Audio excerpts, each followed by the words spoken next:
बिस्मिल्लाहिर्रहमानिर्रहीम। मुझे आप सब लोग जानते होंगे इलाके में। मेरे नाम को मुझे बताने की ज़रूरत नहीं है। मैं ये चीज़ बताना ज़रूरी करूँगा क्योंकि जो मैं आपके साथ जो पॉइंट शेयर करने जा रहा हूँ उसके साथ इस चीज़ को मैंने बताना अब यूँ ज़रूरी किया है। मैं रिजविया सोसाइटी का वाहिद सेक्रेटरी हूँ जो सोसाइटी से 1 रुपये के भी एक्सपेंसेस नहीं लेता। मुझसे पहले जितने भी सेक्रेटरी गुजरे हैं उन्होंने एक्सपेंसेस पेट्रोल की मद में, गाड़ी मेंटेनेंस की मद में और दीगर जितने भी चाय नाश्ते करते थे वो सारे एक्सपेंसेस जो हैं वो सोसाइटी से लेते थे वो, और वो खर्च करते थे। हमने आने के बाद ये अनाउंस किया, सबसे पहले मैंने ये अनाउंस किया कि मैं एजाज़ी होने का मतलब एजाज़ी सेक्रेटरी हूँ। तो मैं एजाज़ी सेक्रेटरी होने के नाते मैं सोसाइटी से 1 रुपये भी अपने ऊपर खर्च करना जो है वो उसको मुनासिब नहीं समझता। अभी एक नया इशू मैंने देखा जो मीडिया के ऊपर चल रहा है, सोशल मीडिया के ऊपर, वो ये कहा जा रहा है कि इमाम बारगाह फ़ंड जो है वो जबरन लिया जा रहा है और पैसे कहाँ जा रहे हैं और लाखों रुपए, करोड़ों रुपए और जिनका जिक्र किया जा रहा है।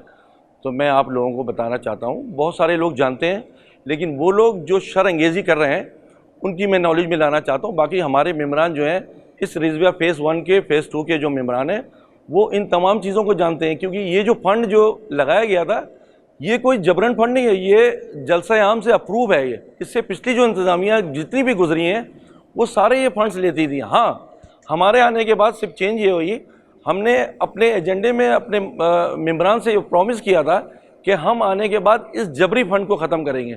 तो वो जो फिक्स किया गया था फ़ंड कि मिसाल के तौर पर मैं देता हूँ कि 240 गज़ पे 1.5 लाख रुपए देना है, तो वो जबर हमने ख़त्म कर दिया। हम अपने मेंबर को सामने बिठाते हैं और म्यूचुअल अंडरस्टैंडिंग से उससे रिक्वेस्ट करते हैं कि देखें जो आप फ़ंड दे रहे हैं, आप जो फ़ंड अब इस्तेमाल कर रहे हैं, अगर आपके मरहूम वालिद या वालदा के नाम से था, आज उन्होंने आपके लिए इतनी बड़ी प्रॉपर्टी बनाई, आज आप उसको सेल करने जा रहे हैं। जो सोसाइटी ने 24,000 रुपये में 240 गज़ का प्लॉट दिया था, आज उस सोसाइटी में उसकी 2.5 से पौने 3 करोड़ रुपए कीमत है। अगर 1 लाख रुपए, 1.25 लाख रुपए या 1.5 लाख रुपए अगर वो इमाम बारगाह फ़ंड में देता है तो कोई ये जबर नहीं है। ये पैसा जो है इसका इमाम बारगाह का एक अलग अकाउंट बना हुआ है, उस अकाउंट में ये पैसा जाता है और उसकी रसीद इमाम बारगाह के डोनेशन की मद में लिखी जाती है। और ये पैसा जो है ये किसी और जगह में सोसाइटी में नहीं खर्च होता, ये इसी इमाम बारगाह के एक्सपेंसेस जो होते हैं उसमें खर्च होता है। मुहर्रम की जो मजालिस हैं या जो महफिल हो रही होती हैं यहाँ पे, या जो मेंटेनेंस होती है यहाँ पे, जो ज़रूरत पड़ जाती है अगर कोई, तो उसमें खर्च होता है, बाकी ये फंड्स नहीं होता। आज मैं आप लोगों की नॉलेज में लाना चाहता हूँ, तकरीबन नियर अबाउट 55 लाख रुपए आज इमाम बारगाह के फ़ंड में मौजूद हैं। अब मोमिनीन ये कह, बहुत सारे लोग शर्अंगेज़ी कर रहे हैं कि पैसा होते हुए इस इमाम बारगाह को फिनिश नहीं किया गया। उसके बहुत सारे इश्यूज़ होते हैं। हमारा जो मासूमा इमाम बारगाह है, हमारे एक मेंबर हैं जिनका नाम मैं लेना ज़रूर आप लोगों के सामने उनका राइट है, सज्जाद असगर साहब, जिनके दामाद यहाँ पे रहते हैं, तबस्सुम साहब अली हाइट में रहते हैं। इस हमारे मासूमा इमाम बारगाह में उन्होंने आए और उन्होंने कहा कि सज्जाद असगर साहब ने इस बात को एक्सेप्ट माना है और उन्होंने कहा है कि मैं ये इमाम बारगाह ख़ुद बनवा के दूँगा। तो उस ज़माने में एक्चुअल अमाउंट तो ये नहीं पता मुझे, तकरीबन 1.25 से 1.5 करोड़ रुपए उस इमाम बारगाह पे मासूमा पे लगाया गया। और प्लिंथ के बाद का जितना भी काम है वो सज्जाद असगर साहब ने किया और इस इमाम बारगाह के लिए भी उन्होंने विज़िट किया और उन्होंने हमसे प्रॉमिस किया है कि इमाम बारगाह बना रहे हैं।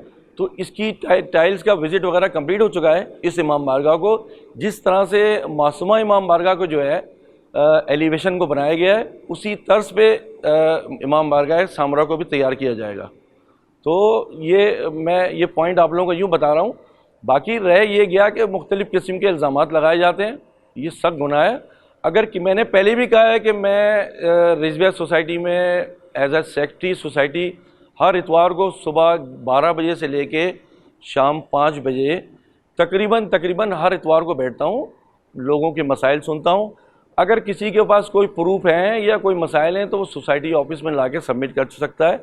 मैंने अपनी ऑडियो क्लिप पहले भी सोशल मीडिया पे डाली थी, कोई आदमी नहीं आया, लेकिन शर कर रहा है, वो इस सोसाइटी का माहौल ख़राब कर रहा है। मेरी दरख्वास्त है यहाँ रहने वालों से कि वो देखें पिछले 1 साल पहले उसकी सोसाइटी और आज की सोसाइटी। ये लोग, मैं नहीं समझता हूँ कि मैं बहरहाल इल्ज़ाम नहीं लगाऊंगा, लेकिन इनको कौन इस्तेमाल कर रहा है, इनके क्या एजेंडाज हैं, ये सोसाइटी का क्या माहौल पैदा करना चाहते हैं। इससे पहले भी बड़ी बड़ी अपोजिशंस रहीं, लेकिन किसी ने भी जो है इस तरह का माहौल यहाँ पैदा नहीं किया।